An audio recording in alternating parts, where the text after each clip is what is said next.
Did you know the sun gives off 173,000 terawatts of energy? So why not tap into some of that sweet, sweet free power using the solar panels on top of your Thor Motor Coach? The panels work with either the 10 amp or 30 amp controller in your Thor Motor Coach. The controller is powered from the input side of the master battery switch. That means these batteries are going to charge for you with the battery disconnect switch in either the on or off position. All three components, the controller, the batteries, and the solar panel, work together. When the batteries need charging, they're going to cycle through 4 stages: bulk, absorption, float, and equalize. The controller regulates the charging handled by the solar panels to prevent overcharging. But the solar charger does not regulate other charging sources, which could potentially cause overcharging. These are going to be things like when you're running your RV, running the generator, if you're hooked up to shore power and charging through the converter or inverter charger. If you want to add more solar, you can, but make sure you take note of the maximum current capacity of your current solar controller. You never want to end up with panels that have a higher current capacity than what your controller is designed for. So let's check out the solar controller here on the main screen. On the left is where you'll find the input voltage and current from the solar panel and the output voltage and current of the battery. Over to the other side, we have the solar controller regulator and battery temperature.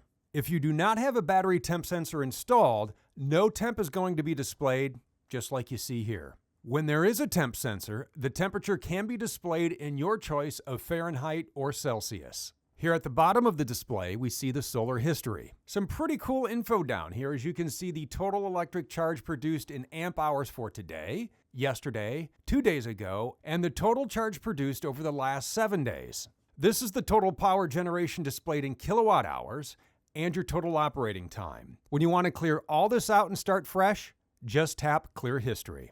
What I really like about this setup is you can do even more with the RV Master app by using your phone or tablet. Under General Settings, tapping on the Energy Center settings carries over info from the main display, such as the input voltage and current from the solar panel and the output voltage and current of the battery. You can also see the solar controller regulator and the battery temp. Scroll down a bit, and now you can look at the solar history for the past 7 days, the total power generation, and the number of operating days.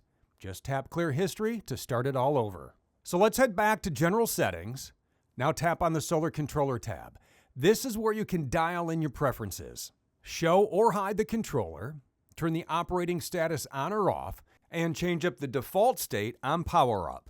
Scroll down, and this is where you make some important changes. So your Thor Motor Coach arrives to you set up from the factory, but maybe you want to swap out the type of battery or add one. If you add an additional battery, this is where you're going to adjust the battery bank size. But what kind of battery did you add? You need to set that here. Under battery chemistry, there are 4 types to choose from: flooded, AGM, gel, and lithium. Choosing the correct battery type is extremely important because different battery types have different charging profiles. Choosing the wrong battery type could damage your new expensive battery. If you have a battery temp sensor installed and you want the readout, just turn that on from here. Finally, the last tab shows you the serial number.